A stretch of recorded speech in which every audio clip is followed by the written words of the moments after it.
Assalamualaikum warahmatullahi wabarakatuh. Bertemu lagi dengan saya di mata pelajaran PKN untuk kelas 7 dengan materi Sejarah Kelahiran Pancasila. Dengan capaian pembelajaran, peserta didik mampu menganalisis kronologis lahirnya Pancasila. Yang pertama, latar sejarah kelahiran Pancasila. Apakah kalian sudah mengenal Garuda Pancasila? Tentu kalian juga hafal dengan 5 sila, yaitu ketuhanan, kemanusiaan, persatuan, kerakyatan, serta keadilan.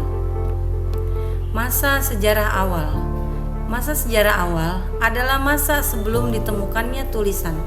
Pada masa ini, manusia belum mengenal tulisan, sehingga informasi tentang masa ini hanya dapat diketahui melalui peninggalan-peninggalan purba, seperti fosil, artefak, dan bangunan. Di sekitar abad kelima, berdiri Kerajaan Tarumanegara di Jawa Barat, Kerajaan Kutai di Kalimantan Timur, disusul Kerajaan Talingga di Jawa Tengah. Prasasti batu bertulis dari zaman itu menunjukkan ketentraman yang menjadi penanda nilai kesatuan, hingga kerakyatan dan keadilan sosial. Masyarakat dalam keadaan damai dan makmur. Peninggalan-peninggalan pada masa prakarsa dapat memberikan informasi tentang berbagai aspek kehidupan manusia pada masa lalu, seperti cara hidup, teknologi, dan seni. Pengaruh masa dan prakarsa masih dapat dirasakan hingga saat ini. Masa Kerajaan Nusantara. Masa Kerajaan Nusantara adalah masa ketika wilayah Indonesia diperintah oleh berbagai kerajaan. Masa ini berlangsung dari abad ke-5 hingga abad ke-16. Pada masa ini, wilayah Indonesia dipersatukan oleh berbagai kerajaan, sehingga terjadi perkembangan kebudayaan, pemerintahan, dan bahasa yang pesat. Pengaruh masa Kerajaan Nusantara masih dapat dirasakan hingga saat ini. Di akhir abad ke-7, bangsa Indonesia mengalami kemakmuran yang meningkat. Di Sumatera muncul Kerajaan Besar Sriwijaya, disusul oleh Wangsa Sanjaya dan Sailendra di Jawa. Di Kerajaan Kembar itu membangun Candi Borobudur sebagai candi umat Buddha terbesar di dunia, serta Candi Prambanan sebagai candi umat Hindu. Masa Kerajaan Nusantara. Di masa Kerajaan Nusantara yang makmur tersebut, nilai ketuhanan dan keadilan sosial sangat menonjol. 3 nilai lain Pancasila, yaitu kemanusiaan, persatuan, dan kerakyatan juga berkembang biak. Masa penjajahan. Pada masa penjajahan adalah masa ketika wilayah Indonesia dikuasai oleh bangsa asing. Masa ini berlangsung pada abad ke-16 hingga abad ke-20. Makmurnya negeri ini mengundang orang asing datang dari Tiongkok, India, Arab, lalu Eropa. Mula-mula mereka semua berdagang, namun bangsa-bangsa Eropa kemudian mulai menjajah Nusantara. Hal itu dilakukan oleh bangsa Portugis, Spanyol, Inggris, dan akhirnya Belanda yang menjajah selama sekitar 350 tahun. Masa penjajahan merupakan masa yang kelam dalam sejarah Indonesia. Masa ini menimbulkan berbagai dampak negatif, baik bagi bangsa Indonesia maupun bagi bangsa penjajah. Namun, masa penjajahan juga membangkitkan semangat nasionalisme dan patriotisme bangsa Indonesia. Masa kebangkitan nasional. Masa kebangkitan nasional adalah masa ketika bangsa Indonesia mulai menyadari bahwa mereka adalah bangsa yang merdeka dan berhak untuk menentukan nasibnya sendiri. Masa ini dimulai pada awal abad ke-20 dan berakhir pada tahun 1945 ketika Indonesia memproklamasikan kemerdekaannya. Masa kebangkitan nasional yang pertama adalah memasuki abad ke-20. Upaya melawan penjajah tidak lagi dengan perang melainkan lewat gerakan politik. Budi Utomo yang diprakarsai Wahidin Sudirohusodo berdiri pada tanggal 20 Mei tahun 1908, disusul oleh Sarekat Islam pimpinan Cokro Aminoto, lalu Muhammadiyah pimpinan Kiai Haji Ahmad Dahlan, dan Nahdlatul Ulama pimpinan Kiai Haji Hasyim Asy'ari. Puncaknya adalah adanya Sumpah Pemuda pada tanggal 28 Oktober saat para pemuda bersumpah untuk bertumpah darah, berbangsa, berbahasa yang satu, yakni Indonesia. Setelah Sumpah Pemuda, nama Indonesia makin sering dipakai. Soekarno pun mendirikan partai bernama Partai Nasional Indonesia, kemudian diasingkan ke ND. Banyak hal yang didiskusikan dalam sidang BPUPK tersebut juga dihadiri oleh para tokoh agama seperti Kiai Haji Wahim Hasid dari Nahdlatul Ulama serta Kiai Bagus Hadikusumo dari Muhammadiyah. Para tokoh nasional berpidato di kesempatan tersebut. Di antaranya adalah Muhammad Yamin yang berpidato pada tanggal 29 Mei dan Supomo 2 hari sesudahnya. Kelahiran Pancasila. Dalam penjajahan tersebut, bangsa Indonesia sangat menderita. Hasil panen diambil paksa.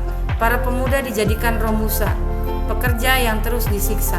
Gadis-gadis diculik, dijadikan jogun, yanpu atau wanita penghibur oleh tentara Jepang.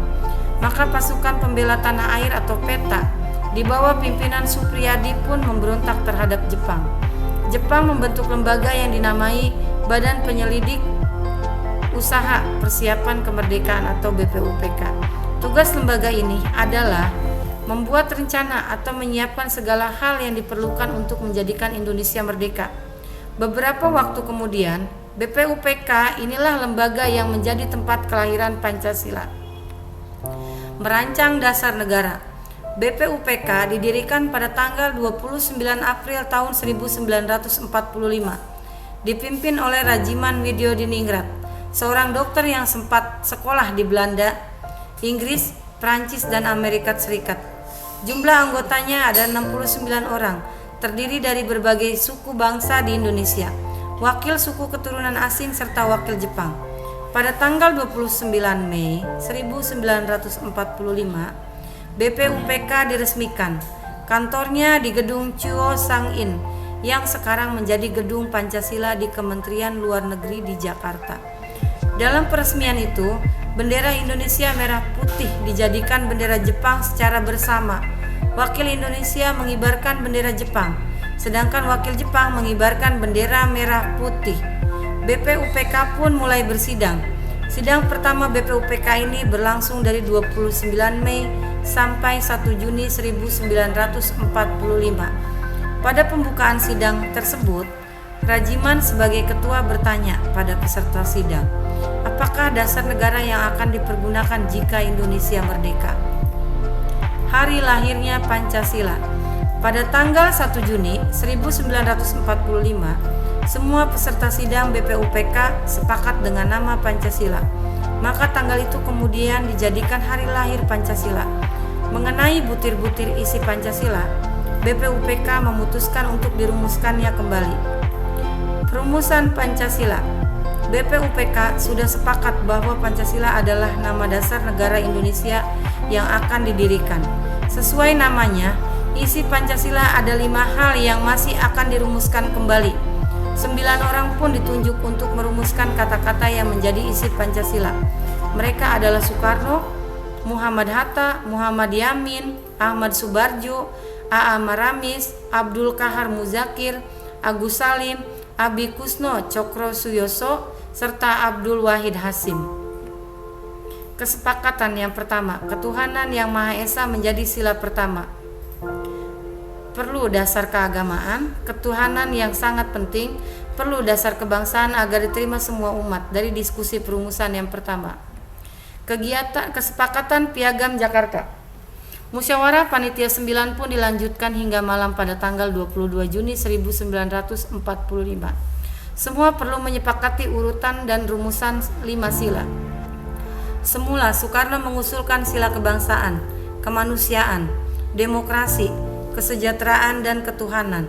Panitia 9 sepakat mengubah urutan itu dan membuat rumusannya. Rumusan Pancasila itu dimasukkan ke dalam naskah Mukadimah atau pembukaan dasar hukum tertulis negara. Yamin memberi nama naskah itu Piagam Jakarta atau Jakarta Charter. Rancangan dasar negara berhasil diselesaikan di rumah Soekarno di Jakarta. Bangsa Indonesia kini punya fondasi kuat untuk mendirikan negara. Yang selanjutnya penetapan Pancasila. Setelah bersidang, seluruh anggota BPUPK setuju terhadap naskah pembukaan rancangan dasar hukum tertulis tersebut. Dengan demikian, mereka pun setuju terhadap urutan serta rumusan 5 sila Pancasila yang ada di dalamnya. Seluruh isi rancangan dasar hukum tertulis juga sudah disepakati karena tugasnya sudah berakhir.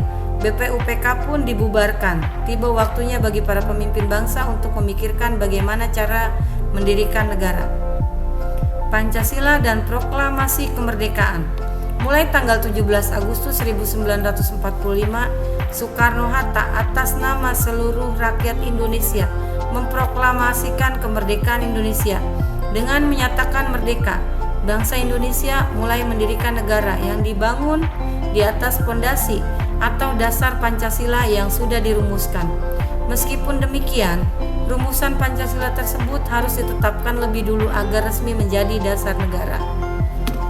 Penetapan dasar negara. Tanggal 18 Agustus 1945, PPKI pun bersidang menetapkan pembukaan dasar hukum tertulis. Rumusan Pancasila itu tercantum di dalam bagian pembukaan tersebut.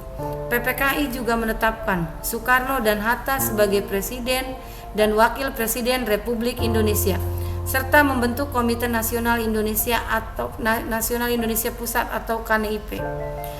Bersama Presiden, KNIP bertugas membentuk pemerintahan secara lengkap hingga Indonesia menjadi negara yang utuh. Dengan berdasarkan pada Pancasila, Indonesia tidak menjadi negara agama maupun negara sekuler yang mengabaikan agama, melainkan menjadi negara kebangsaan yang berketuhanan. Negara berdasar Pancasila inilah bersama seluruh bangsa Indonesia dari semua suku yang berbeda-beda. Perbandingan rumusan sila pertama. Rumusan Piagam Jakarta. Yang pertama, ketuhanan dan dengan kewajiban menjalankan syariat-syariat bagi para pemeluk-pemeluknya. Dan rumusan akhir adalah ketuhanan yang Maha Esa. Yang kedua, kemanusiaan yang adil dan beradab, dengan rumusan akhir kemanusiaan yang adil dan beradab. Yang ketiga, persatuan Indonesia, dengan rumusan akhir persatuan Indonesia. Dan rumusan yang keempat, kerakyatan yang dipimpin oleh hikmat kebijaksanaan dalam permusyawaratan perwakilan. Kerakyatan yang dipimpin oleh hikmat kebijaksanaan dalam permusyawaratan perwakilan. Yang kelima, keadilan sosial bagi seluruh rakyat Indonesia. Keadilan sosial bagi seluruh rakyat Indonesia. Sekian untuk materi kali ini. Terima kasih. Assalamualaikum warahmatullahi wabarakatuh.